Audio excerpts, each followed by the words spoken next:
Welcome to Yoga Biz Champ with myself, Michael J.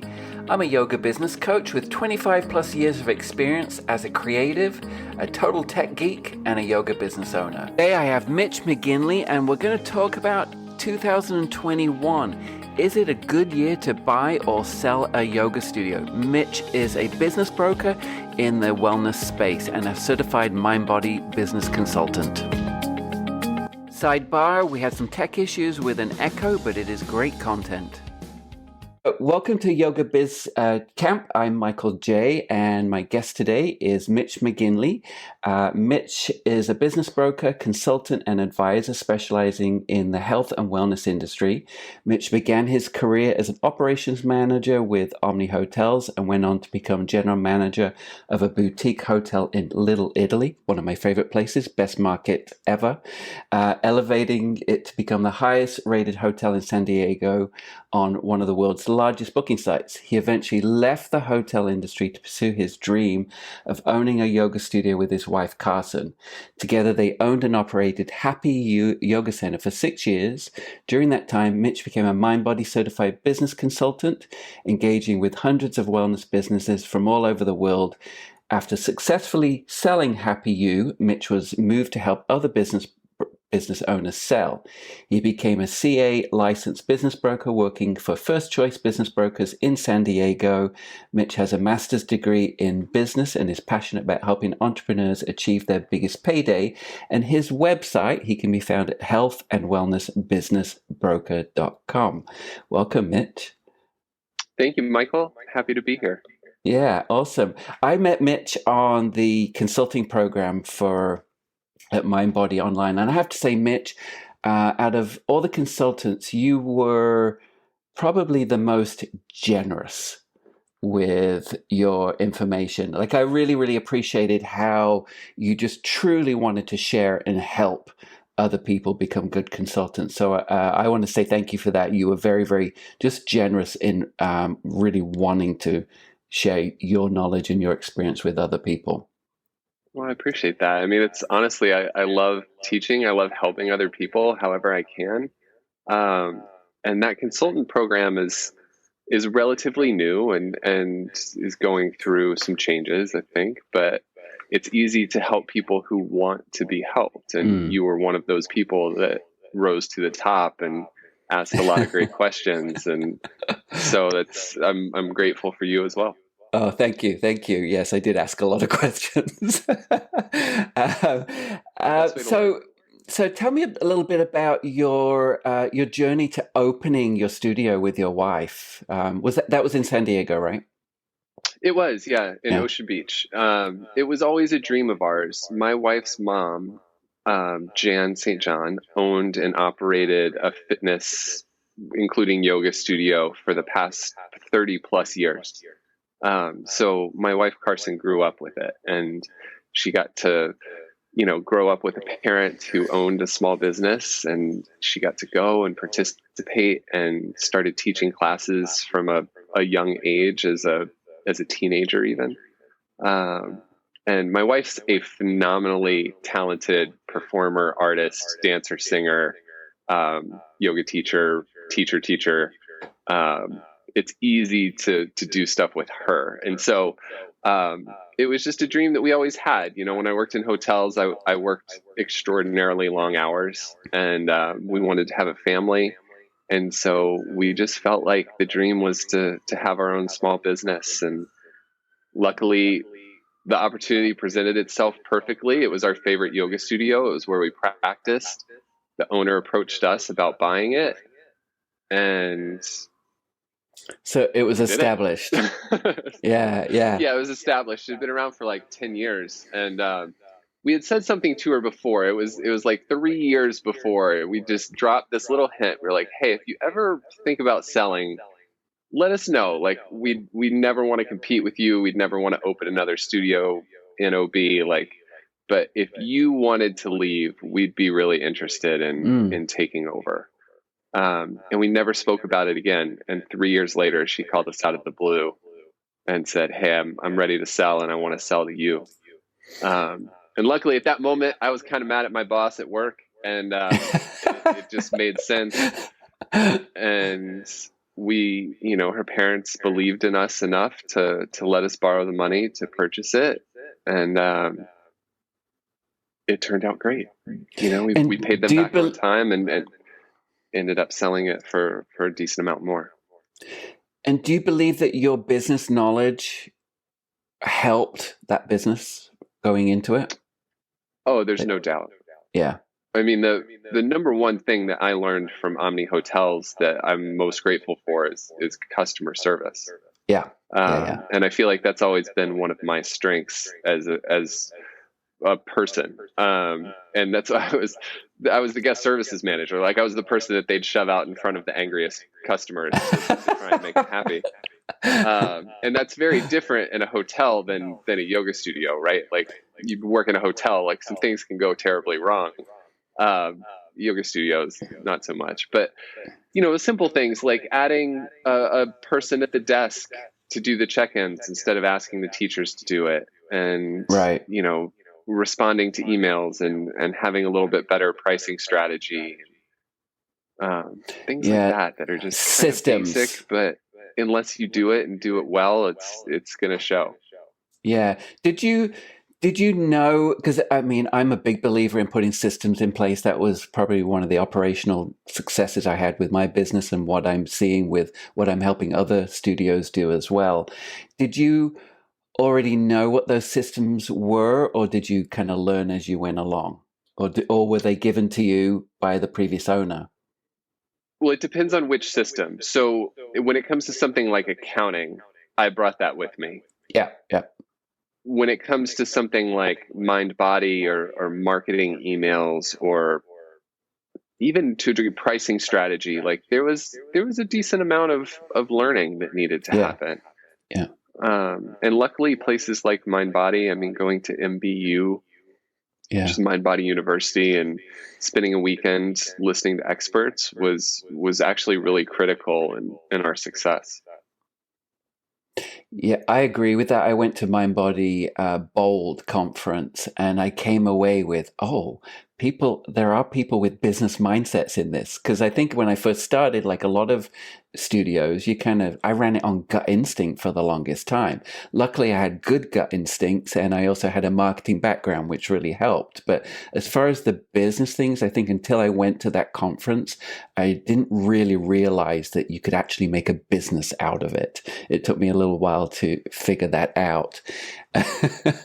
It's true. And honestly, what I've come to realize that I share with everyone is that everything is business.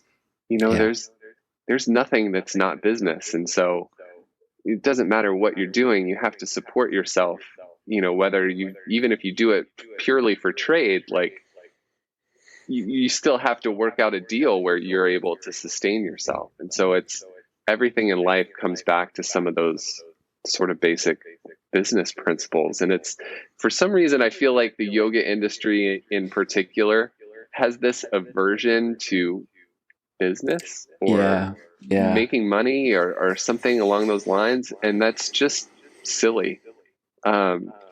You have to be able to pay the bills for it to be sustainable. And so if you can't sustain yourself and the business, it's never going to work. And, it doesn't matter how foo-foo you want to be in terms of offering yourself and everything to the world for free. And you have to be able to take care of yourself. And so, yeah, I just went through, before this call, I was on a call with a yoga studio, and the last call we had was me making her do what she hadn't wanted to do, which was dive into her numbers, and because the numbers don't lie. And so today was a very different call after really truly looking at those numbers, and that's the real picture of the business, right? So it can be eye-opening, and I'm finding a lot of people go through just wanting to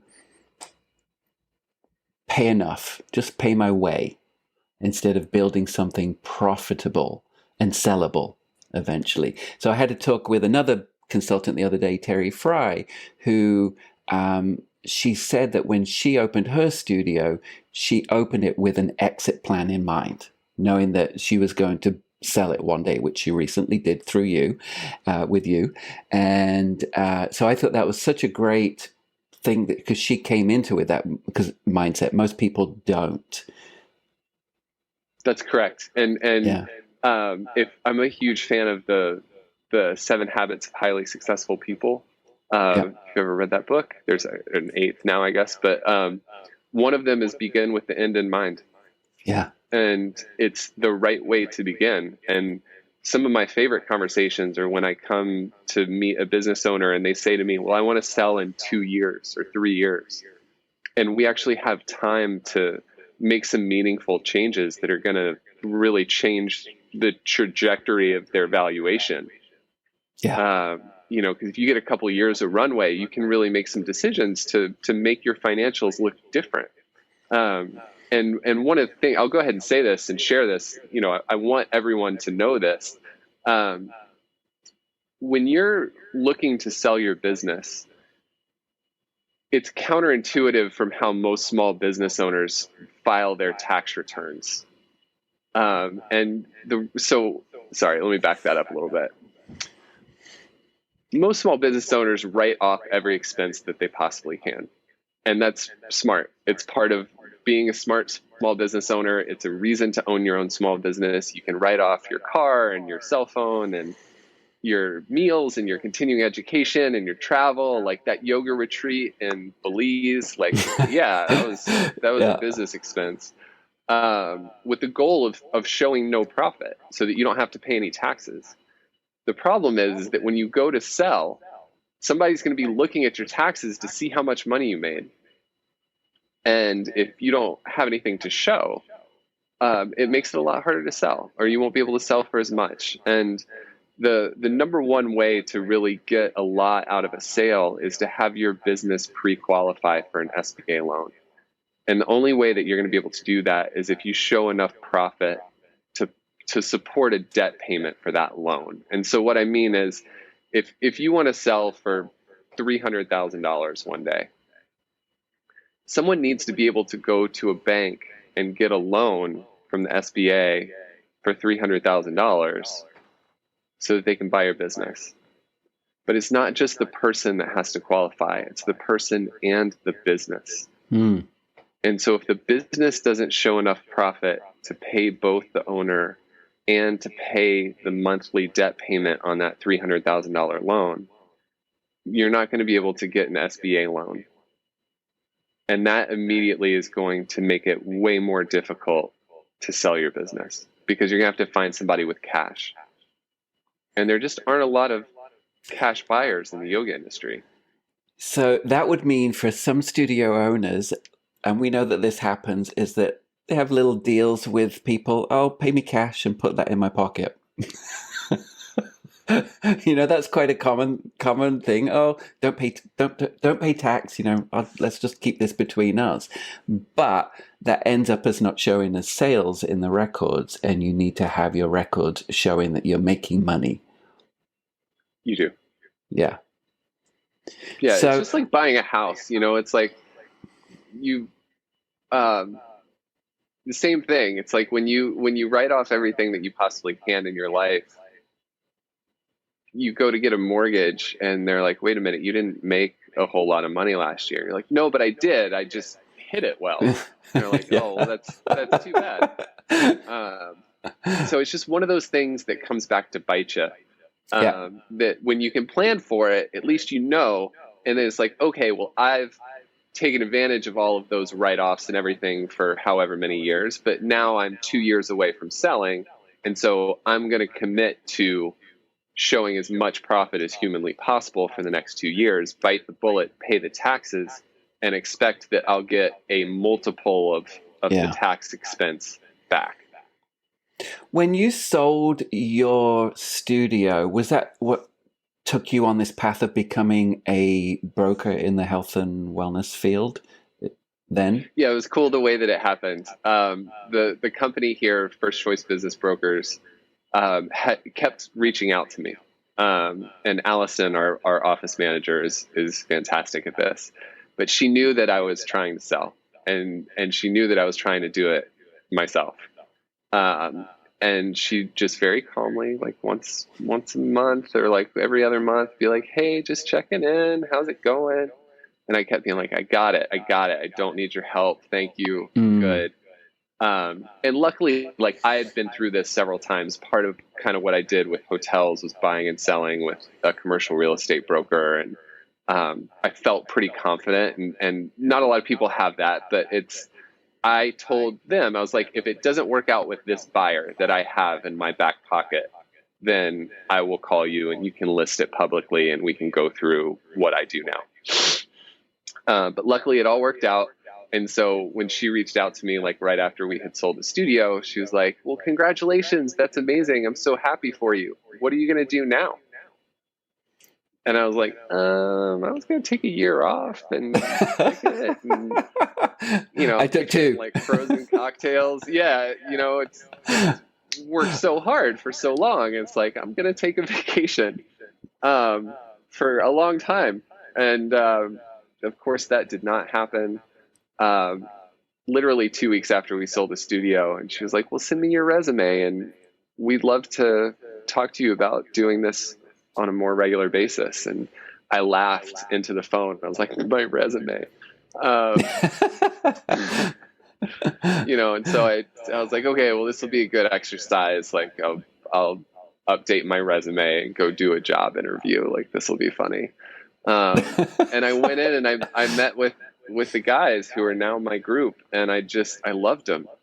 They're all wonderful people. We're all same age. Our kids are the same age.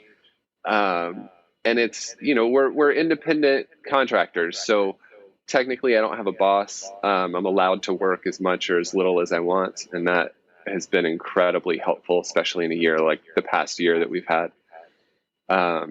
But yeah, so they recruited me and I went and got licensed. It took me a couple months to get my license. And then I officially started in, I guess it was June of 2019. So coming up on 2 years now.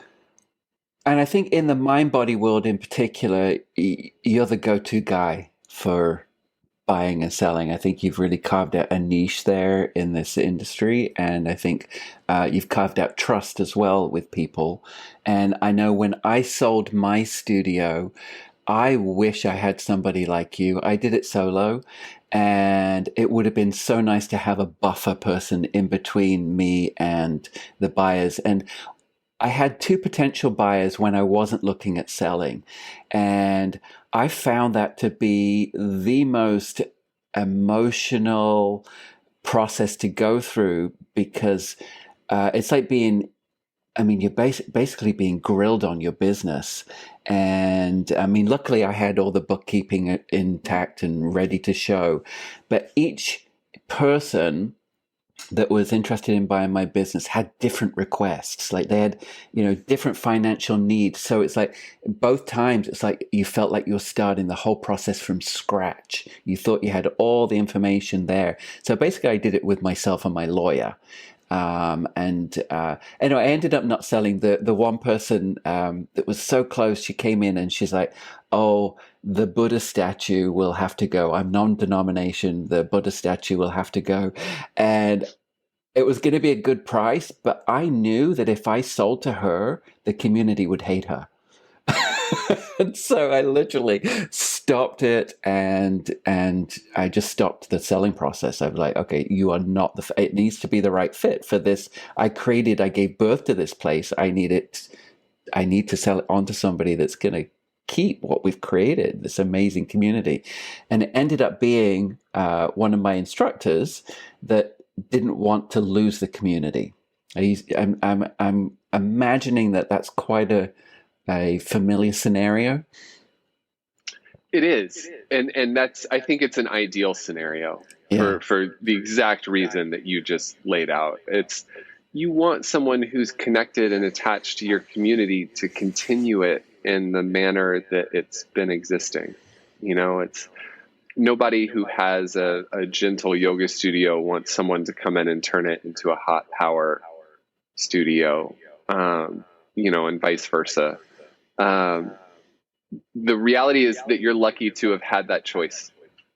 A lot of times sellers don't have that choice, and it's just whoever's willing to pay you enough to make it make sense.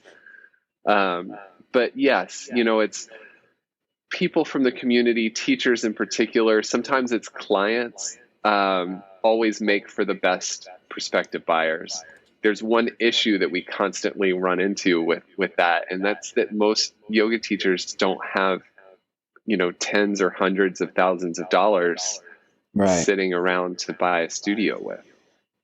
And so that goes into one of the other things that inevitably I always end up talking about, which are seller carry notes, which is to say that a lot of times these deals get structured in a way where, let's say the purchase price of a studio is $50,000 and a teacher's buying it, but she's only got 10.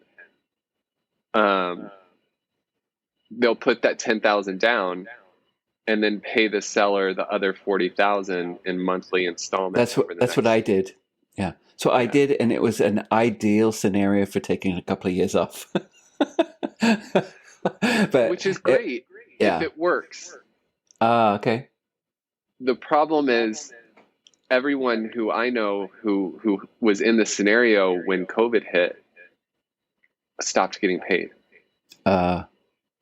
And so for someone who financed a big chunk of a deal, like one was 180 of $270,000. Oh yeah. And they haven't gotten a dollar in over a year, because the space was closed. It's in California. California's been especially strict on small businesses in a really hurtful way. And so you run risk when you agree to a seller carry note, because you're making your payment contingent on the performance of your buyer. And sometimes people don't make great owners. And even if it's somebody that you really like, who's a good person, doesn't do great with running the business, and so they don't make enough to make the payments. And there's very little recourse, because it's, if they had something that you could go after, they would have used it to buy the studio. Like if somebody owns a home or something like that, they can borrow against their home to buy the studio. But, it's very rare to get some kind of significant collateral in a seller carry note. So what would your solution to be to do the loan through the bank? If you can. Yeah. But it's always just a question of options. It's pretty rare for yoga studios to be pre-approved for an SBA loan. Oh, okay. It's not common. I've only done 2 deals that had SBA loans attached to them, and they were the 2 biggest deals I've ever done, because the buyer only needs 10% of the cash, which makes for a great investment. And SBA is doing amazing stuff right now. They're covering the first 6 payments for free. They're usually 10-year loans. That's literally 5% off your purchase price for free from SBA, which is an amazing incentive. But if you can get pre-approved for that, you'll have a lot more offers. Right. What do you think? So speaking of COVID, it's weird times right now for starting, buying, selling studios.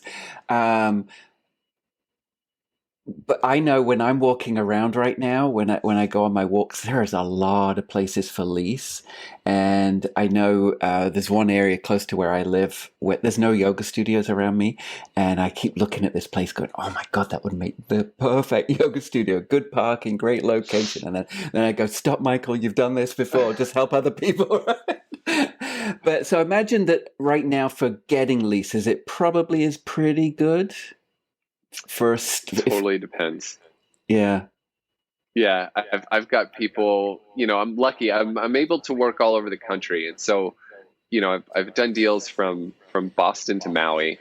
And it's always very different, and every landlord situation is very different too. For example, you're right. I think in general, it should be a pretty good time to negotiate with landlords. Right.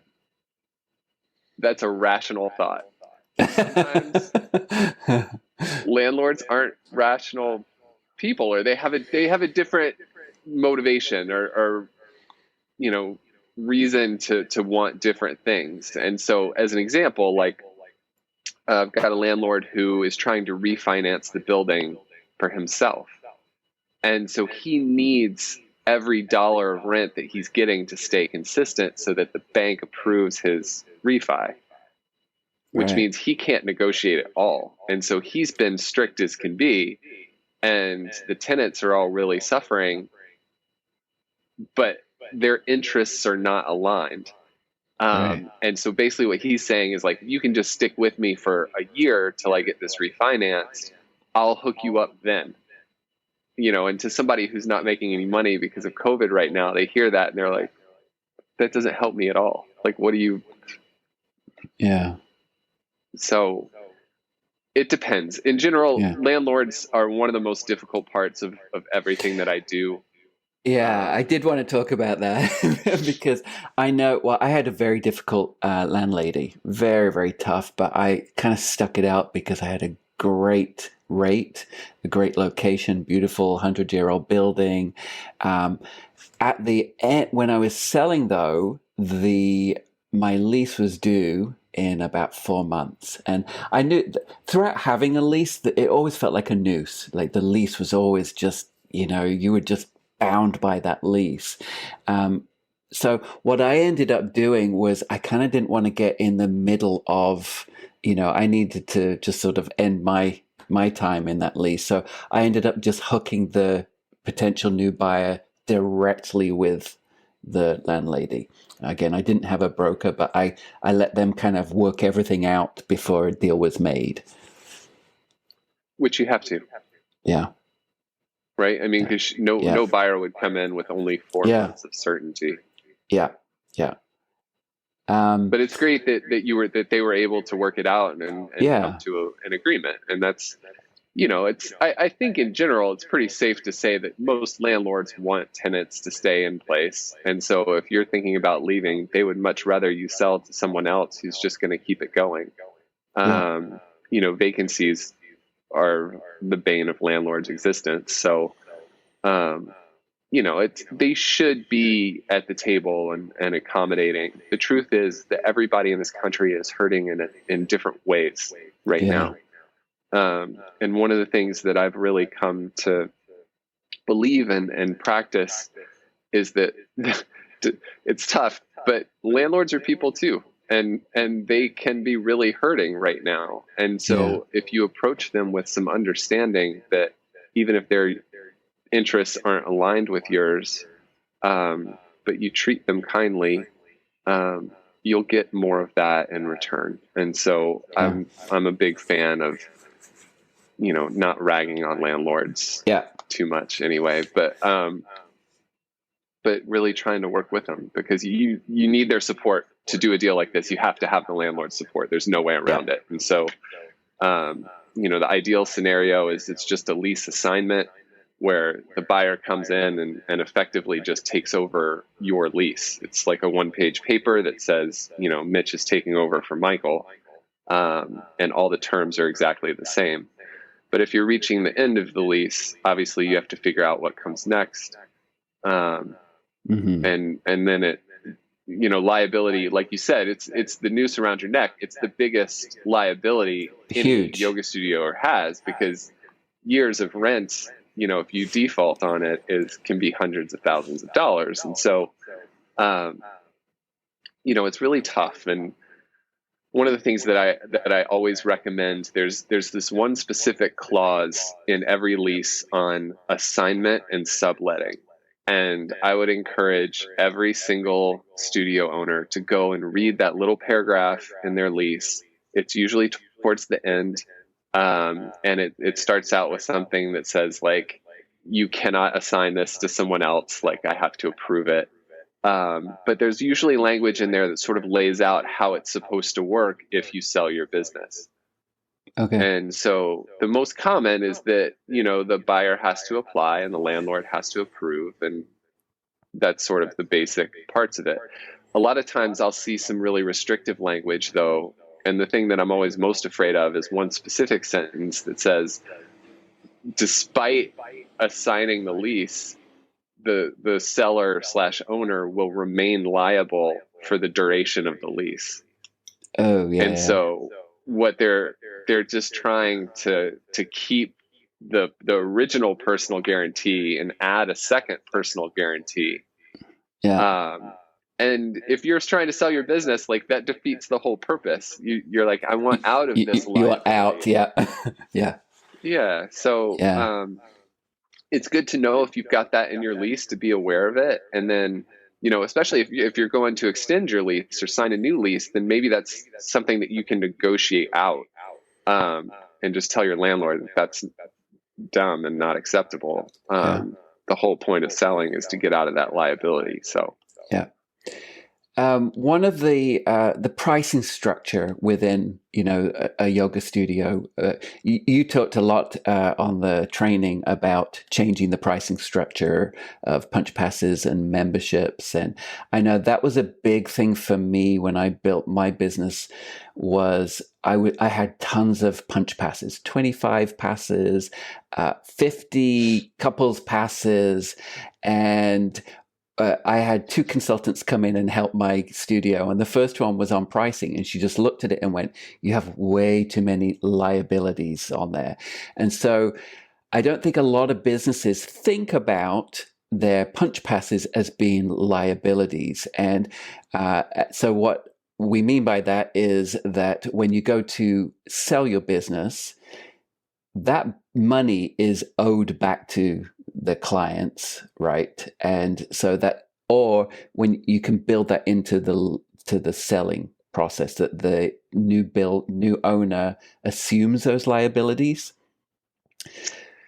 It can go a couple different ways. It's definitely a variable. I wouldn't say necessarily that it has to be that way. I personally am of the mindset that when we do evaluation for a studio, it's based on cash flow and income.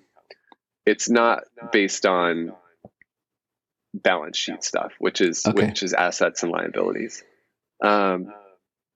And so for me, when I do evaluation that a studio made $100,000 last year, general rule of thumb, just simple starting point is just multiply it by 2. 2 is the most normal multiplier that we use in this industry. It can go up and go down, but that's just a good starting point. But if the studio made $100,000 last year, I'm going to say that studio is worth $200,000. Maybe they have a bunch of outstanding class packs, but those are also current customers and people who are going to keep coming back to use those class packs and talking about it and telling friends. And, it's, to me, I personally don't think that they should really be included. I've seen it go both ways. Most common is that there's some sort of negotiation around it, depending on what exactly it was sold.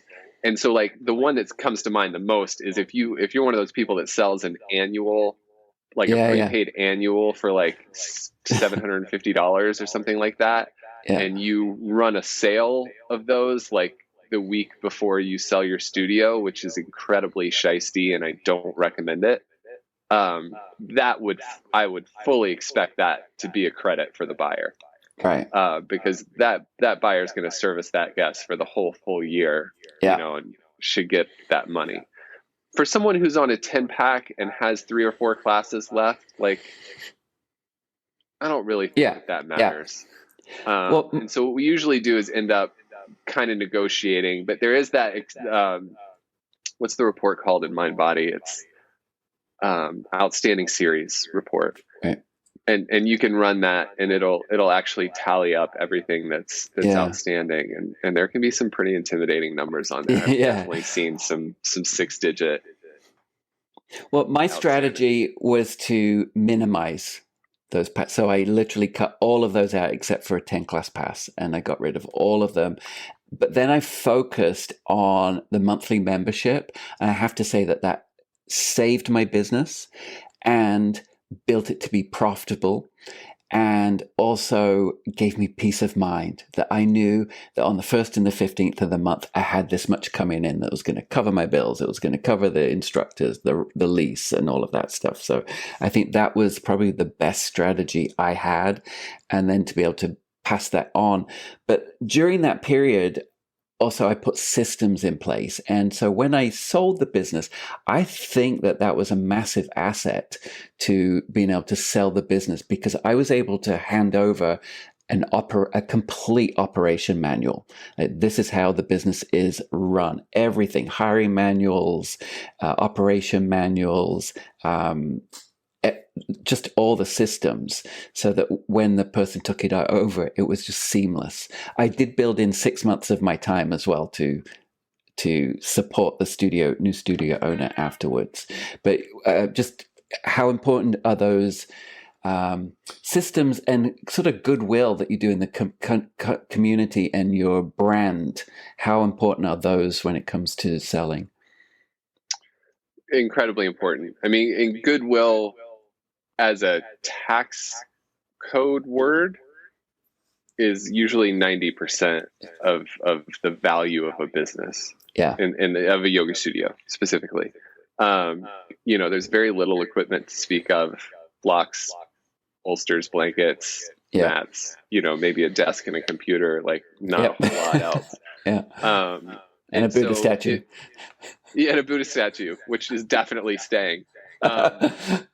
And so it usually is like goodwill as a category, and taxes usually comprises the majority of the value of the business. Yeah. That's obviously slightly different meaning, I think, than you're saying, like the goodwill of the brand and the community. Yeah. But they're all very much intertwined, right? And so, your brand recognition, how many clients you have, your member list, your total email list, all of that stuff is your reviews on Google or Yelp or whatever. Are all really important. I want to get back to one other thing that you said real quick. You said you had 6 months where you assisted with transition, and that's incredibly generous. Yeah. More normal, I would say, is between 2 weeks and a month. Yeah. Knowing you, I'm not surprised. You're an incredibly generous and kind person. And I think truthfully, as most people who, it's your baby and you care, you want to make sure that it goes well and the transition goes well, and tip my hat to that. But that is 6 months is a long time. Usually I'd try to cap it at like a month and then get you paid for the other 5 if needed. Yeah. And it is, it felt like the right thing to do, because the new owner didn't have kind of the skill set that I had as far as marketing and what have you. I also still teach there, and I'm connected to the community, but there is a downside to it, and that is things are not done the way you did things. And so it can be really, really, really hard to still be in there and watch it kind of not be done the way that you did things. Yeah. Oh, yeah. To put it mildly. Yeah. I mean, I've seen a lot of drama between buyers and sellers after the sale. Yeah. And what I've come to find is that the seller doesn't enjoy watching somebody else do things wrong with their business, and the buyer doesn't enjoy having the seller around because they can't make it their own. Yeah. Yeah. Exactly. And so if you've got a client who's mad about something and they're going complaining about it to the previous owner, there just gets to be this like negative energy. And so I usually encourage sellers to step away. Yeah. I probably would. So just kind of wrapping things up, it's we're in weird times right now. So thoughts around buying and selling in 2021. Where are things at? Is it a good time to buy? And is it a good time to sell? Or even start? Like, just any thoughts around now with it being a not so normal time? I think it's a great time to buy. Yeah. And I have for a while, actually. Even going back a few months. I wrote an article a few months ago for Mind Body about why now is a great time to buy. The people who are selling right now, at this moment in particular, as compared to like a year ago, um, they're selling because they're done, Yeah. and they just can't, they don't Exhausted. have the stomach to start a new chapter of this business. They're looking at reopening, maybe, like in California, everything's reopening right now. And they're just completely overwhelmed at the thought of starting a fourth iteration of this business, Hybrid business now, right? Yeah, totally. And for a lot, especially like I would say an older yoga studio owner who's not interested in the technology side of stuff so much, or the digital side of stuff, that it's just overwhelming and gross, and Yeah. they don't want to do it. Yeah. But the reality is that when we do valuations on business, it's based on income usually, and the last year pretty much across the board has devastated the yoga, fitness, wellness industry. And it's just been brutal. And I feel terrible for everyone in the industry, because no one really did anything wrong. This thing came along and it just wrecked everything. And so I always just, I just always want to say I'm sorry to all of the owners out there that this happened. Yeah. Because it really is brutal. But the reality is that we're coming out of it now, and things are opening up, and people need their health and wellness more than they've ever needed it before. That feeling of community, being able to give people hugs, the stuff that's been missing so badly for the last year. I feel very strongly, and I feel like I've seen enough data from places like MindBody, that this industry is going to come back 100, 110%. And the reality is that it's going to come back with a lot less competition because of how many businesses closed or went out of business. And so for the ones that made it through, they're going to come out stronger on the other side. They're going to have a bigger chunk of market share.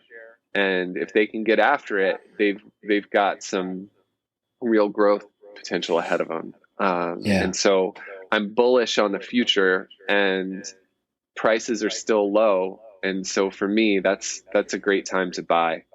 If somebody was looking at selling, I would encourage them to probably wait until after the springtime. I feel like fall will start to get numbers back to where they're supposed to be, and then hopefully, January, February, March, that big kickoff to the beginning of the year will look the same, and March of 22 will look like March of 19. And at that point, valuation should be back where they were, but with fewer businesses, would be a great time to sell. Yeah. Okay. Thank you so much. I always I'm very much on the geeky side of things, so I do want to ask you a couple of fun questions. And first one is favorite business go-to app or software or website. What do you use? What helps you run your business? What do you? Oh man, there's so many, but the one that I just started recently that really changed my life is Calendly. I love it. Yeah. Yeah. Oh my gosh. Just being able to email somebody a link and be like, book a call whenever you want, instead of the back and forth of, how about Tuesday at 4? Oh no, that's okay. Well, and the fact that it syncs up with your calendar, so you can actually block off times in your calendar anyway, right? And that's been a huge asset to my business too. And they've rocked that in the last year. Yeah, absolutely. What about a fun? What's a go-to escapism, fun kind of app, website? Anything? For fun, GroupMe. Okay. Group chat, text messaging app like WhatsApp or Slack to a certain degree, just not that professional.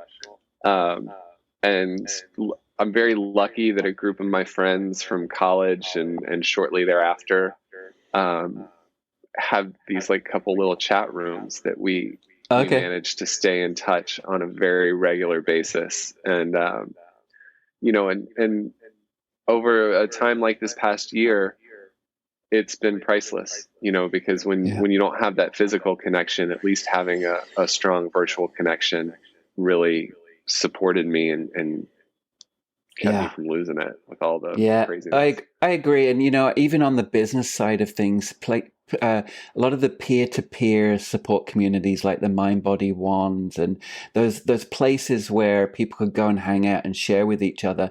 And I do think that the people that were involved in, if anybody's not sure, Mind Body is for Mind Body. Mind Body One is for Mind Body customers, and it's a peer-to-peer support group. So it's not really Mind Body employees in there. It's mostly peer-to-peer. But what I saw there at the beginning of COVID was everybody came together and said, don't cancel your memberships.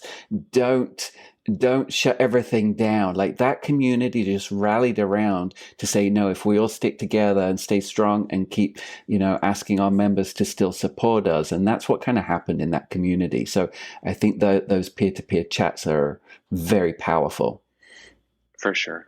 Yeah. I mean, it's the same. We just need support, and if the only place we can find it right now is in virtual places, and it is increasingly true that's how it's going to be.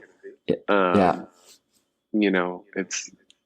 really is. They're wonderful, and I would encourage anyone who's listening, if you're not familiar with Mind Body One, please go on there and check it out. It really is people like Michael and I who, I should be on there more. But it's people who are genuinely there to help. Yeah. Yeah. How do people find you, Mitch? My website is on the screen right there. That's probably it's going to be audio as well. So in that case, I will read it. It is healthandwellnessbusinessbroker.com. My email address is mitch@fcbb for firstchoicebusinessbrokers.com. And my phone number is 404-272-9108. Feel free to call or text. And they can book a Calendly appointment with you. That's right. Thank you so much for your time here, Mitch. I really appreciate it. And it's my pleasure. Thanks for having me. All right. We'll have you back again. All right. Thanks, Mitch. Take care. This series is brought to you by my brand spanking new free online business community, also called Yoga Biz Champ. It's a space dedicated to supporting yoga businesses with free resources, free monthly fireside question and answers time with myself. If you're ready to join the next generation of Yoga Biz Champs, hop on over to yogabizcamp.com. Don't forget to like, comment, and subscribe on our podcast. It really helps us out a lot. Thanks a million.